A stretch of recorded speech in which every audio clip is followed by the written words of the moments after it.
So tonight we had the go home episode of Monday Night Raw for Clash in Italy this coming weekend.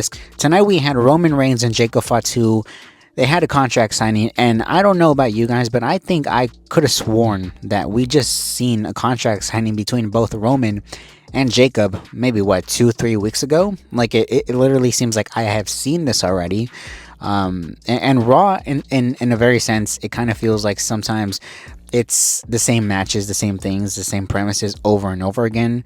That's just, I think, WWE in 2026 where they're at. Regardless, I kind of did actually like the contract signing between both men, between both Roman and Fatu.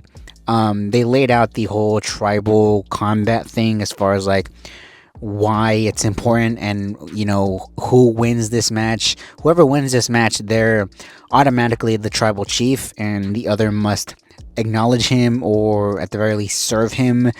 And Roman, there was a sit down with him and Adam Pearce in the back where essentially Roman said that if Jacob Fatu wins this match, then we're all screwed, because who knows what will happen then.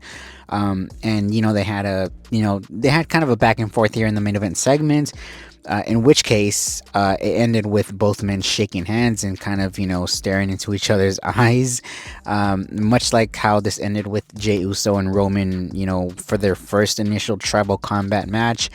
I've said this over and over again. I feel like if you want to milk this, and if you want to tell the best story, the story with the most, I guess, intrigue would be if Fatu actually won this match, right? If he actually won this match, became World Heavyweight Champion, and actually had Roman have to acknowledge him, Roman have to serve him, and maybe the Usos go along with Fatu, right? That would be the most interesting premise of all. But my mind tells me that they're not going to do this. My mind tells me that they're going to give Roman Reigns the win, and Fatu will eventually have to serve and acknowledge Roman Reigns, because Roman said that he's here full-time for the summer. Best believe he's going to be full-time World Heavyweight Champion. He is not going to be full-time just plain old Roman Reigns. That's not going to happen. That's not going to work for him, brother. So, I haven't done my predictions yet, but I feel like Roman is obviously going to walk away as the World Heavyweight Champion. We also had some breaking news here. I was not live for the Saturday night's main event this past Saturday night, but there was a match there, in which case Logan Paul suffered an injury, I believe to his triceps, if I'm not mistaken. I believe he tore his triceps in the match between him and the Street Profits and Austin Theory. And it was made official here that Logan Paul is going to be out for months, or like maybe 7 to 8 months or something along those lines, right? Regardless, he's out for a long time. And obviously we never wish anything as far as like injuries on these wrestlers or whatever the case is. But I will say one thing. The Vision has been the most cursed faction of all time in WWE. The Vision, when it initially started, I was not really a big fan, simply because I feel like Seth can't really lead a faction. He's not the main star. That was my main gripe against the whole Vision angle thing. And then I feel like this has been such karma ever since Seth did that, bullshit injury angle at SummerSlam, or, last year, which culminated at SummerSlam. I feel like ever since then, slowly but surely, this group has been fucking falling apart, because you had Seth get injured, you had Braun get injured, you had Bronson Reed get injured, you have Logan Paul get injured. Now, all you have left now is Austin Theory and Braun Breaker. Braun Breaker, by de facto, has to become the tag team champions with Austin Theory. They made that official here tonight. And if anything, that's also kind of stunting Braun Breaker's growth, because now he has to do this tag team thing with Austin Theory. And in general, the group, the Vision, hasn't gotten over.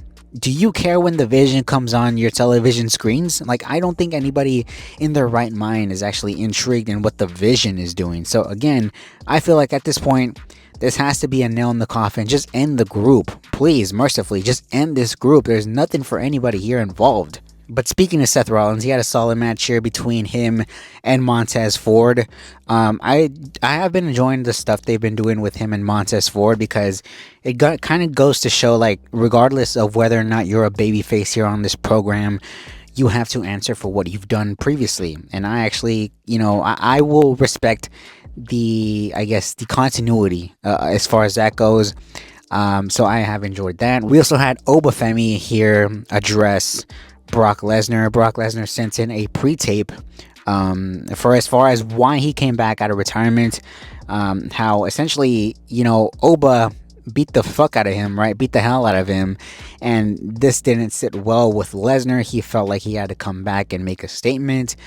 And then Oba comes out and addresses Paul Heyman, tells Heyman that, initially when I faced Lesnar, I was here to just beat him. I was here to get a win over him.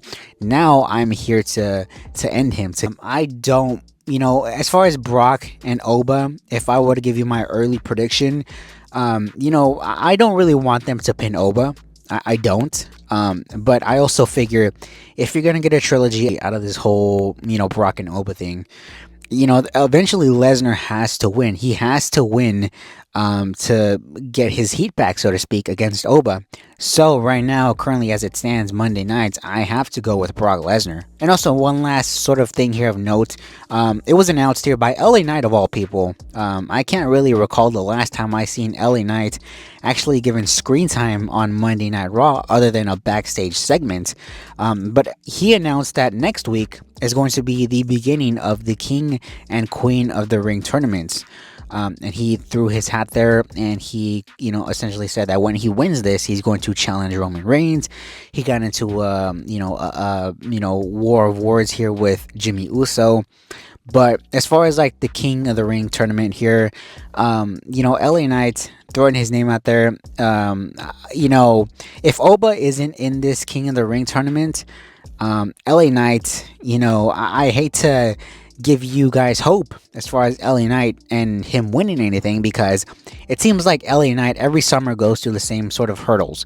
He goes into the Money in the Bank, he goes into whatever competition it may be, and then it seems like he's gonna win, right? But then at the last minute, it's the rug pulled from underneath him and goes back to being, mid-card LA Knight. So I don't know. As far as early right now, LA Knight, we'll see how far he goes in the King of the Ring tournament. But post your comments down below. Let me know what you thought of tonight's episode of Raw. And until next time, I will see all of you on the next one.